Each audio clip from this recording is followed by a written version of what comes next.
there's kind of this like weird haze over everything where no one wants to acknowledge the fact that like there are definitely many queer identifying people within the hockey community, but I feel like we push that under the rug to have this, perfect image, which that's not reality. So honestly, just like bringing awareness to the fact that these people exist and it's not something that anyone should be pushing under the rug or being ashamed of. My name is Hannah. I am 23 years old. I'm originally from Ohio, like the Akron, Cleveland area, kind of right in between. And then I recently moved to Washington this past September. And so, yeah, that's where I've been there. I'm a sort of teacher, kind of. I'm in the education area. So, yeah, that's been pretty cool so far as well. Yeah, I won't tell everyone my nickname for you now. But how did Hannah get into hockey?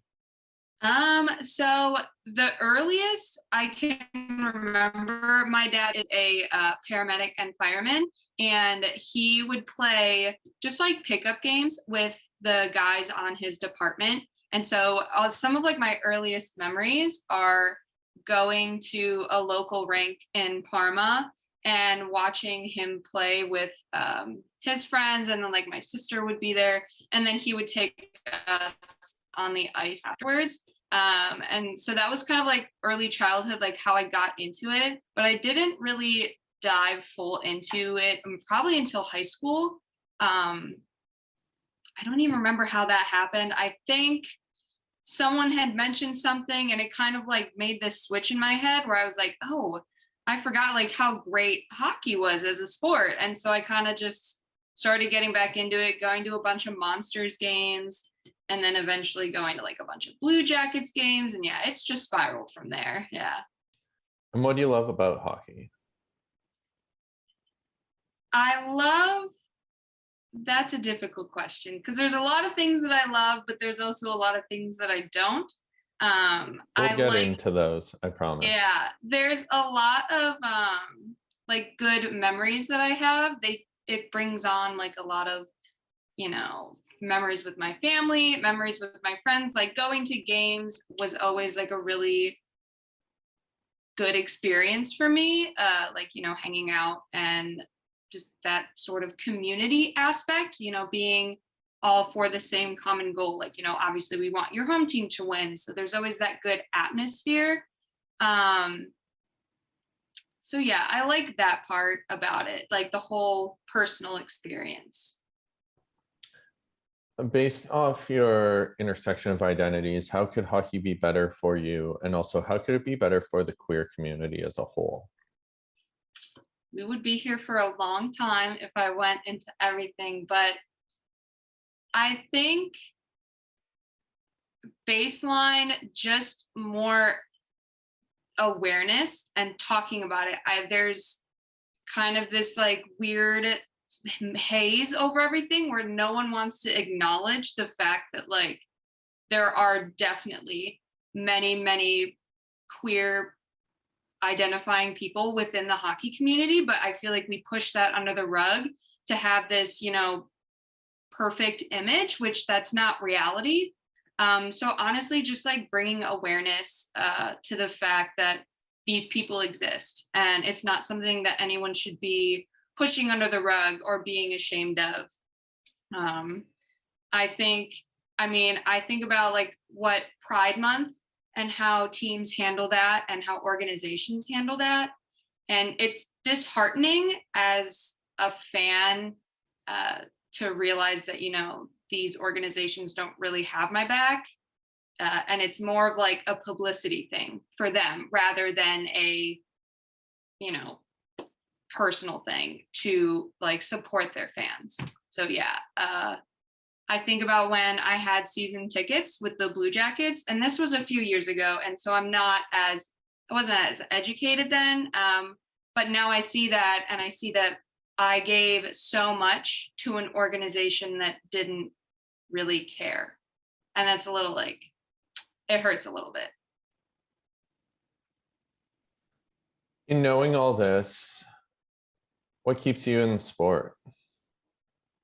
Not gonna lie, not much.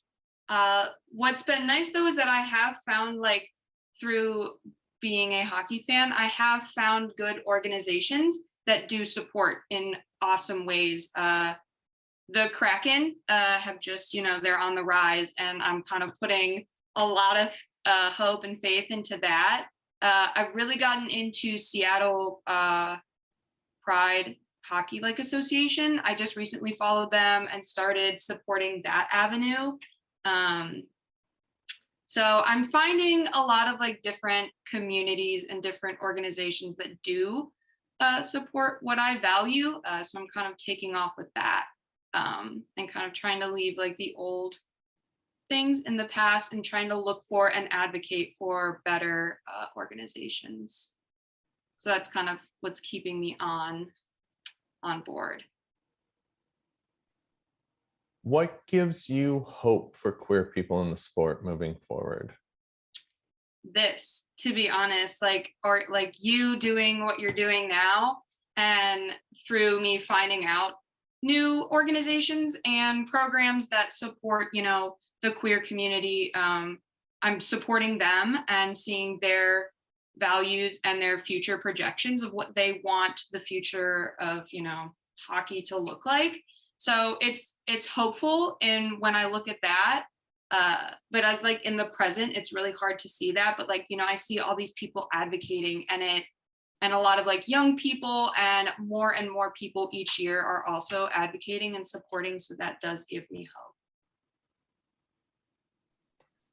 Well, thank you first for saying those nice things. I appreciate it. And Of course. I totally agree with the rest. Is there anything else you'd like to add?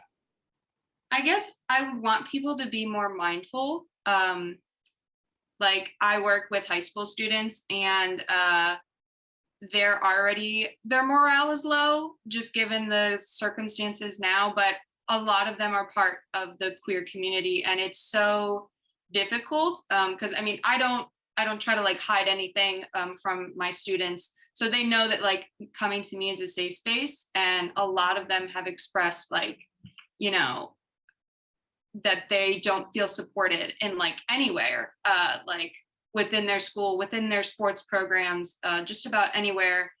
So it's like I don't know what to say to a 15-year-old who is struggling with this, and I would just really love for more people to be aware of, the things they do and say really do affect people down to their core. So bringing just awareness and just like talking about it makes a big difference. I couldn't agree more. And I work with a lot of youth as well, right? And I always think of sport, and I have so many queer kids who come to me who are oppressed by sport. And then I had one who came to me and was really struggling, like immensely, and then found bodybuilding and weightlifting. And that became their outlet, their resource. Anytime they're struggling, they would go to the gym, and they stopped self-harming. They stopped a number of different things that were going on, and it became an empowerment tool. And why can't hockey be that? And it should be, because like even at the youth level, less than 1% of kids are going to make a dime in the sport, and yet it's an oppressive force currently. And to your point, like these kids are struggling, and we need to empower them. This should be like a rallying cry in society to like plead with people, just like open your eyes, because we need to, like, they'll rally around other things. People rally around cancer, they rally around so many other aspects. These are things we need to rally around to make it safe and better for people.